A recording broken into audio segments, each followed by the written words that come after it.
I didn't have an answer. Like I couldn't answer that thought that was dropped in my head because it's just everything, just stuff, books, shoes, kids stuff, random stuff. And right then I just had this kind of epiphany that changed everything. Hey there, Mama. Welcome to the Marvelous Moms Club podcast.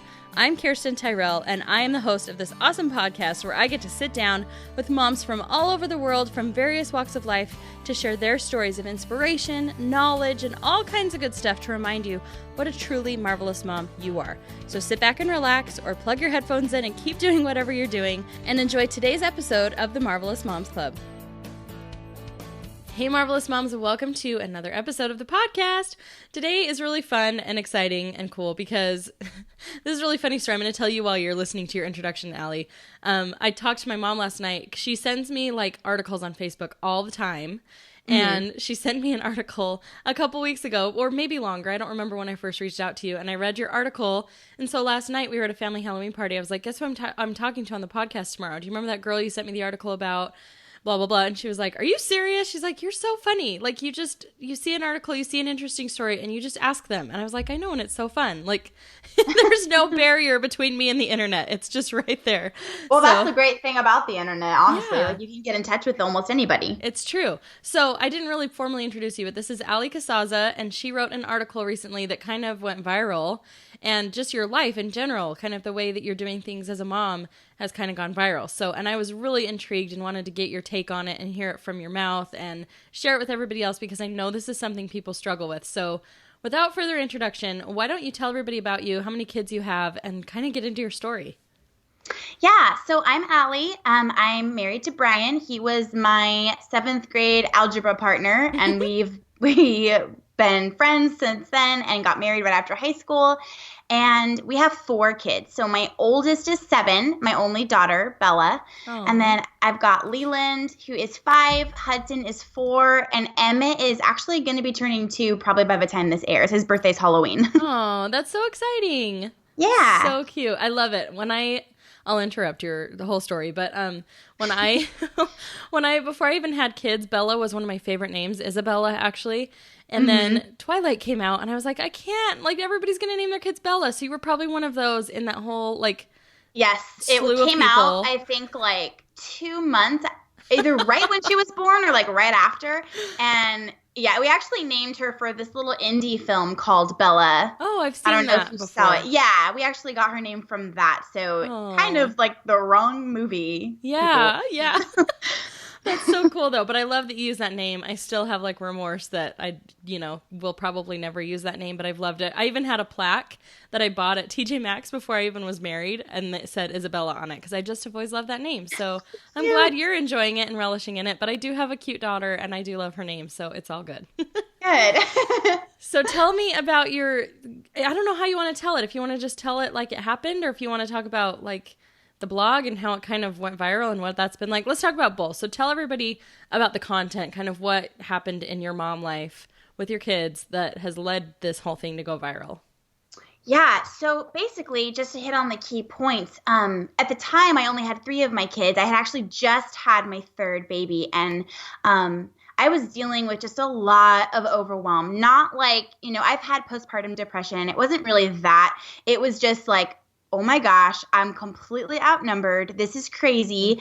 I just wasn't doing very well. And it had been even before my 3rd baby was born. It was just getting worse, obviously, because it's more kids. Right. But basically what the problem is that my kids weren't overwhelming me. Just my daily role, my tasks were overwhelming me. I just, I know it's typical and we all kind of joke about it, hashtag mom life. This is just how it is. But honestly, it wasn't okay with me. I was at a point where I was yelling all the time. I had kind of committed to not being a yeller, and I just was. And I felt like I couldn't stop. I know I could have, but it was just very, very overwhelming to me that I was angry and stressed, and I wasn't looking forward to the day. I would wake up in the morning and just kind of feel dread, honestly. Oh my gosh, and I know we can all relate to that. I feel you. I think we all right now are like, yep. Yeah, I mean, I know it's kind of a dark thing to say, but really, No. if somebody just says it, I think we all kind of like, fist bump, yeah. Yep. I think I was dreading the day. I was yelling all the time. I was overwhelmed. And I'm kind of like an analyzer. Like I will, look at something for what it is and then break it down so I can solve it. And I looked at it and I just realized all I'm doing is picking up stuff. I actually kind of had this moment that I think I wrote about in the article where I ended up locked in my bathroom and sitting on the floor crying, super humbling. Just honestly just praying. Like, what am I doing wrong? What is going on? I'm yelling. This isn't right. This is what I always wanted. And I am so blessed to be able to make the choice to stay home with these kids. And I'm drowning. Like, God, help. Yeah. And I just kind of had that moment where it hit me like a sack of bricks. Like, what exactly is it that you're spending your day doing? What's the problem? And I knew right then the answer was, I'm just cleaning up stuff. Like, that's all I do. I send the kids away. I hire Dora the Explorer and I clean up stuff constantly. And I felt like, okay, cleaning up what? And I didn't have an answer. Like, I couldn't answer that thought that was dropped in my head because it's just everything, just stuff, books, shoes, kids stuff, random stuff. And right then I just had this kind of epiphany that changed everything where what if I got rid of the stuff? And like, what if we just tried it? Because I'm that desperate. Yeah. And at this point in my life, the bane of my existence was our playroom because, we got married young. We started our family young. We're the first grandkids and, both sides. So we had a lot of toys. Right. So we had this playroom that didn't have any doors. It was like supposed to be like a dining area, but we had two dining areas. So this one was like for toys. And you could see it when you walked in the front door. You could see it from the kitchen. You could see it from the living room. And it was terrible. Like, it was a mess. Yeah. So I decided to tackle that first. That night, actually, I put my kids to bed a little early and just went in there. And, at the time, my oldest was only 3. So it was kind of at a level where I could do that without really going to my kids. And I just got rid of whatever I didn't feel like aligned with what I wanted for their childhood, which was kind of a vintage feel, like to play and explore and create and imagine.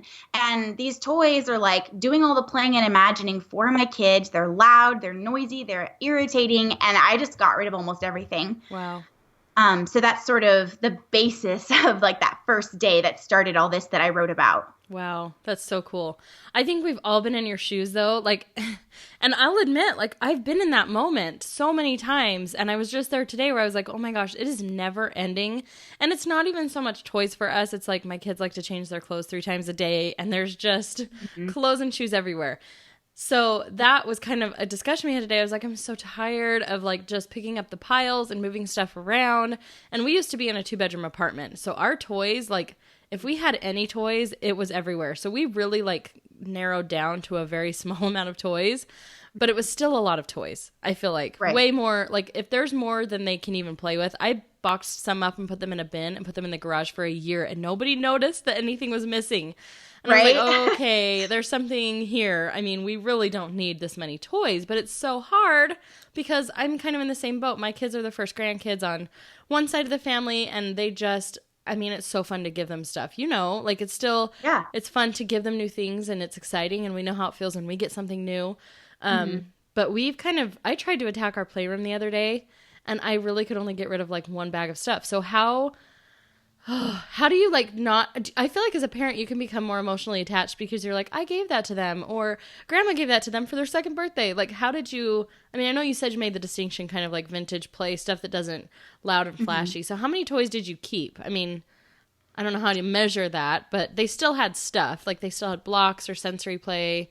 Yeah, they still had like basic open-ended things. And it's hard for me to remember. That was 4 years ago. I remember a lot more about like the maintenance of the whole thing and what we've learned since then. But I definitely kept like very, very little. And now I think we have even less. Now, I don't know if you've seen, but I share a lot on Instagram and stuff. We have like one bin where all the toys fit. And there's no want for anything. There's still toys I could probably get rid of right now. Because they learn when you get rid of your kids' toys, it's not about having a clean house. Maybe it was at first, but it's just not. Their imaginations kind of wake up and they learn kids are natural pretenders. They're natural players. And that you kind of allow that to wake up instead of telling them this in you is meant to be entertained. So here's a room full of toys. Yeah. So when you take that away, it's like they go back to the basics and they sort of like unevolve from what you've taught them they need to be. And it's crazy. They will pick the most random things and create this amazing story, fairy tale about it and act it out together for like 4 hours. And I'm sitting here with my coffee like, okay. Like, it's like ridiculous the things they'll come up with, but it's beautiful and awesome. And their relationships improved. Everything got better. So I think it's less about the rules and like what exactly do I keep and more about like, honestly, mama, get rid of it all and see what happens. You can always bring in a few other things if needed. But when you do that for your kids, like you see why I've stayed for 4 years. Mm-hmm. That's so cool. I love that so much. Maybe it's like a slow training process for the mom. Like I'll do the same thing again. I'll just box up everything. Because there's been times my kids have gotten in trouble because they don't clean up. And I just put everything in garbage bags and they didn't care. And I was the one who was like, oh, but they need toys, like what's the matter with me? I think the problem's more with me than with the kids. And it's like that same concept of your kids will play in a box of the toy more than they're going to play with the toy itself. Like that just shows you the imagination of kids and how crazy and inundated they've become. Another cool thing too with this probably goes along with, and I don't know if you talked about this on your blog ever, but not having cable TV. Your kids don't see commercials and they don't even know what toys they're missing out on. Like, it's insane. I took my kids to my mom's house once and they had to watch a show with commercials. And they were like, oh my gosh, I want that. I want that. And I was like, I had no idea that on Nickelodeon and Disney, there were so many commercials because we watch it all on like Netflix or Hulu, there's still little commercials, but not like that. It's just crazy. Right. And my kids are kids. They're normal. They want toys. We just made Christmas lists and they asked for toys. Like they're not freaks. They're not getting like and especially like cause we homeschool, I have this like, I think people think that we're like this like hippie family, like our Amish kids like want for nothing. Yeah, no, my daughter was just playing last night with this like ridiculous like $150 grandparent gift light up unicorn and it's like her favorite thing in the world. Like they're normal. We give them toys, but it's just about a balance and the underlying idea of, is this toy valued and looked for when it goes missing? Right. If it's not, like, why are we allowing it to take up our time and space? Yeah, exactly. That's so true. Very, very true. So tell me kind of like the trajectory of what's happened since then or since that moment. I mean, you've kind of touched on now, like you have one bin of toys, even less. You homeschool. I knew you homeschooled. I was going to ask you, like, for sure you are a homeschooler because I feel like it's like one thing leads to another. And I'm like the biggest sucker as the podcast host for this podcast because literally my whole life as a mother has changed because of all the people who have come and shared their stories. And I'm like, I need to do that. I need to homeschool. Right. So now I'm probably today going to get rid of all the toys, like, because you told me to. And I get I get all the benefits because I talk to all the moms and I get to pull away all the best things from everybody in the way they're doing it. So just tell me a little bit about kind of like what you blog about and what the journey's been like since then. Because I know it's led to a whole thing of decluttering and helping moms simplify. And I think that makes it possible to be a homeschooling mom because you're not inundated with all the things. Yes. So, the blog already existed. I'm a writer at heart. That's what I love to do. So I was writing just for myself before at thepurposefulhousewife.com. And then I started documenting this journey and nobody wanted to hear anything else anymore. I would like put like a little anecdote on marriage or something and there's like crickets. Yeah. So you're like, that's not what you want. Okay, sorry. Yeah. And everybody was like, oh yeah, it's great. So how many toys did you keep? Like everyone wanted to know about this. So I love talking about it.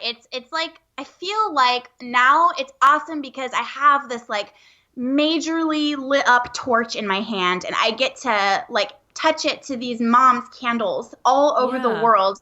I have like students for my course that are like in Russia, like I'm having to translate my course. So cool. And, like, it's so neat. Like these moms are desperate and hungry for an answer. And I feel like I've got this secret that I want to just share with everybody. So it's been really neat. And now the Purposeful Housewife is really all about, simplification, intentional living, focusing on what really, really matters and experiences over things like that. Yeah.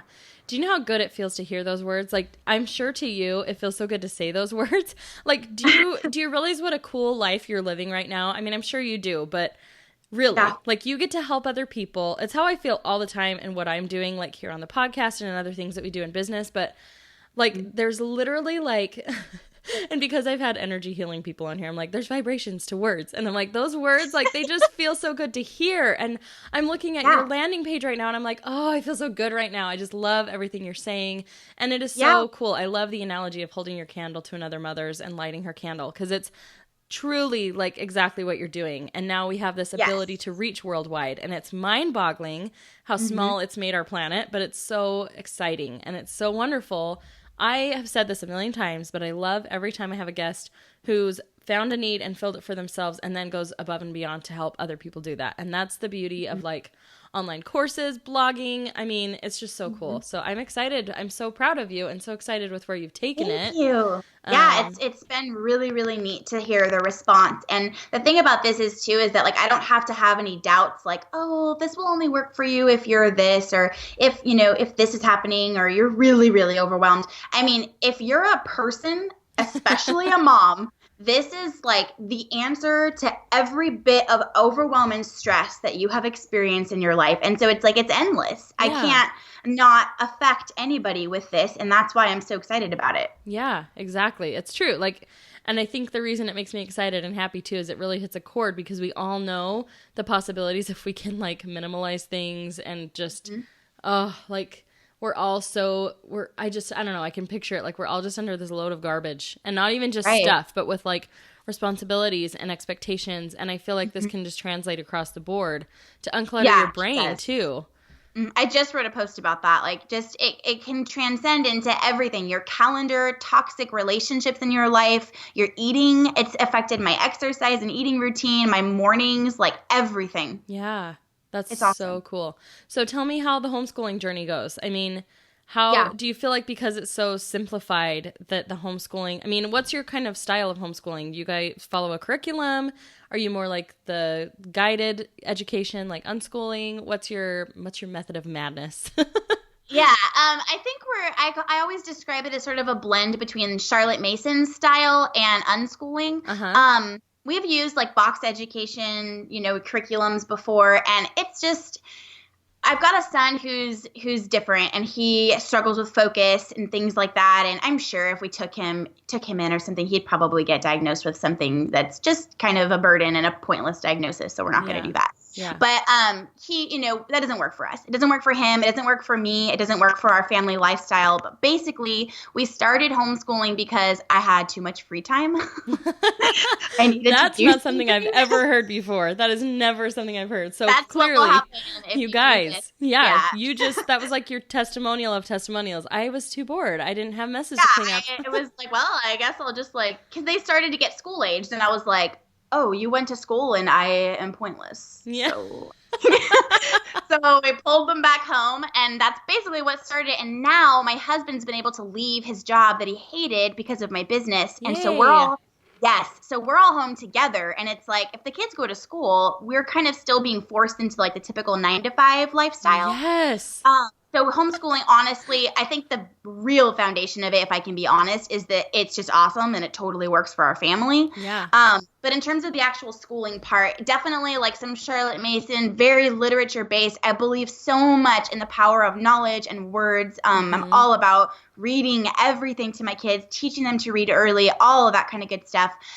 Lots of outdoor exploring. We live in the mountains in Northwest Arkansas, so there's no shortage of that here. Yeah.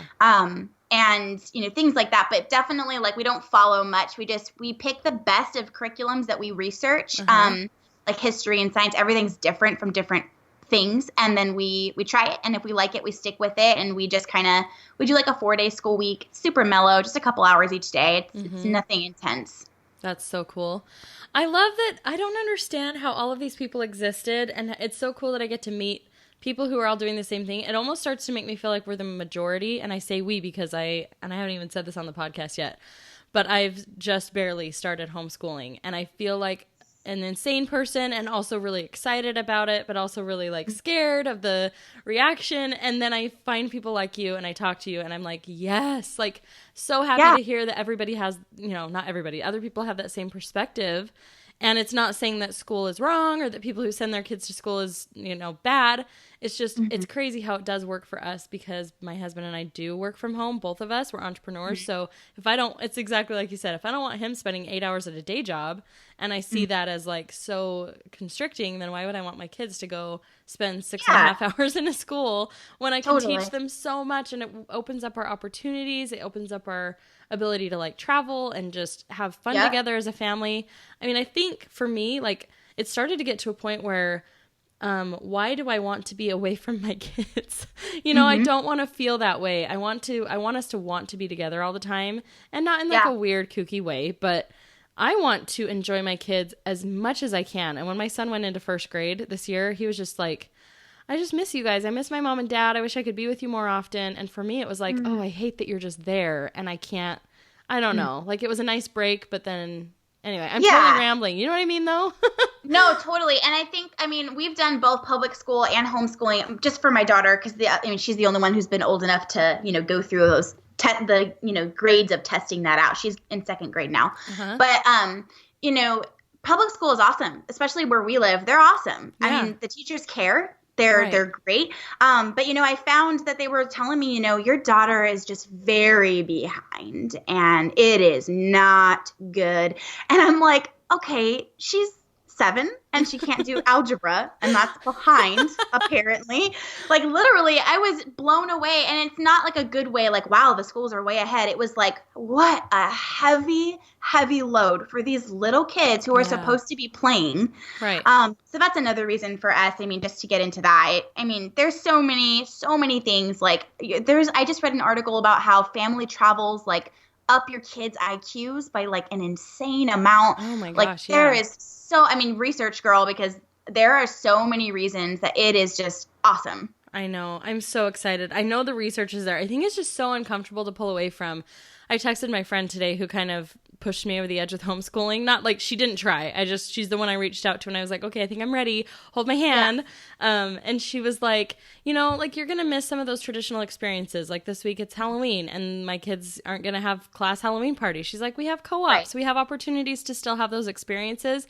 And you're going to come from it because that was your childhood. But if that's the only thing you're missing from public school, then I think you're okay. Like your kids don't know the difference and they're going to have so many more fun experiences. And it's true. Like the dream life, it's so funny we're heading this direction. This is not like where this was supposed to go, but it's still good. And it's good food for my soul to talk to someone else. But like seeing that opportunity, and it's crazy how many people I'm talking to who aren't homeschooling yet, who feel the same way. How cool would it be to teach about something and then go there? That's like the dream. Yes. And it's the reality. What unschooling, like that's really what unschooling is. Like our kids will show an interest in something and we're like, okay, well, let's go to the zoo and look at that animal, or where we live, let's just go to the forest and find one. But like the other day or last week, we were like, you know what, we need a break. Let's just go see if we can find a cabin and rent one. And so we rented a cabin for 3 days. And while we were there, the kids were exploring and they found this turtle. And we took the turtle, they played with it the whole time we were there. And when we got home, we didn't bring him home because he bit the baby. No. But betrayal. So we came home and we like researched all like our hearts out. And we found that he is a 3-toed box turtle. And he's the only turtle that has like basically like a hinge on his shell where he can completely close up. And he looks like a rock and a car could run over him and you can't break his shell. Like we learned so much about that turtle and they were just blown away. And now they're like spouting out turtle facts. It's just, you can take it where your kids go. And what that does is instead of telling them to sit down, shut up, we're learning about this, you're teaching them to hunger for knowledge. Yeah. And I see that in my kids for sure. Yeah, that's the part I'm really excited about. And we're going through a phase of like detoxing from the school. Like he's like, are we done with school time yet? I'm like, school time's never over. We're learning all the time. Like you don't need a specific time to learn. We learn on Saturdays. We learn on Sundays. Like he's like, we're doing homeschool on Saturdays. I'm like, we're doing homeschool you're trying to make all it the sound time. positive instead of like, you're never leaving school. Yeah, exactly. That's so cool. I love that story. That's so cool. And it's also like, sometimes people think it has to be this huge thing, or for me, I get really excited for the big trips, but it's true. Like my son, we drove past a water tank and he's like, I want to go visit a water tank and learn how they work. And I'm like, okay, I'm sure we could work that out. It doesn't have to be, we're going to go to Italy and see all the things. It's like there's so much to learn right here in your backyard. So yeah, that's really awesome. Absolutely. I love that story. Well, I'm excited to send people your way. I'm excited for people to check out your course, to keep up with your blog and all the cool things you're doing, and excited to chat with you when we're done recording too, so we can keep juicing about all this good stuff. Yeah, totally. So tell everybody, I mean, are you a reader? Obviously, you love reading. You love the power of reading. What are your favorite books right now? Actually, I am just starting to read Divergent. Nice. I'm super late to the game, but I like needed a break from business and parenting books. And my husband and I are doing like a marriage study right now. It's like really good, but man, it's like when you start to work through your ish, like it's super draining. And so I'm like, I need a novel. So my book club friend was like, I'll send you Divergent. And I'm sucked in. It is so good. So I'm reading that right now, sort of like those, not mindless, it's really intense, but just like, not entertainment, learning, just reading. Yeah. But it's still like food for your soul. It's still like getting your brain activated. So that's a good thing too. There's nothing wrong with it. I spent 30 years of my 31 years reading, well, probably not when I was a baby, but reading fiction. And that was like all that I read. And then only in the last year have I discovered the joy of nonfiction. But that doesn't mean I don't love me a good fiction every once in a while. Like you need it. Yeah, totally. It's a break for your brain, which you need. Yeah, it's like going to another place for, a half hour or so. Yeah, exactly. Okay, and then final question, even though I could talk to you for hours, what makes you a marvelous mom? I was thinking about that, and I think what it is, and it feels so weird. I know you asked this question to make us do this, but it feels weird to like toot your own horn, Yep. Like, why I'm super awesome. But I like that you cause us to think about that. I think that I'm a little bit different than the moms I see, that in the way that I sort of like will be super open with my kids. If they ask me something like, is Santa real? Or where do babies come from? Like, I just lay it right out. I'm super honest with them. And they, I don't, inappropriately tell them anything they're not too young for. But just being honest with them, I think it's made them trust me. And they come to me with things that I think other parents would wish, especially my daughter, wish they would come to them with. We have like a very, very open, trusting, close relationship. And I because of minimalism, I sit and I play with them on a daily basis. And I think making myself available, making myself there, and invested in their time by sitting with them and being honest with them, that mix has sort of created this like very, very close, open relationship that I really, really am proud of. That's awesome. I love that answer. And I can see that about you. I'm not shocked at all that you'd be open and honest with your kids. I mean, it's really cool. I love seeing the different dynamics in different families, and yours is super intriguing. And I'm so happy that you've come on here and shared a little bit more into kind of who you are and what you've done and what you continue to do. It's been so fun chatting with you. Yeah, you too. Thank you for having me on. You bet. So everybody, you can find her at thepurposefulhousewife.com, and I will link to everything Allie in the show notes and on the blog. So go check that out if you want to follow along with her journey and learn from her and feel all the good feelings when you take her course and support her. So thank you for being here again. And to the rest of you guys, have a great day, and we'll see you on the next episode. Hey moms, one more thing before you go. Make sure you are subscribed to the Marvelous Moms Club podcast. If you're an iPhone user, it's in that nifty little podcast app. You can go and search Marvelous Moms Club and hit subscribe so that you are sure to never miss a new episode. They will automatically show up on your phone when a new episode has aired.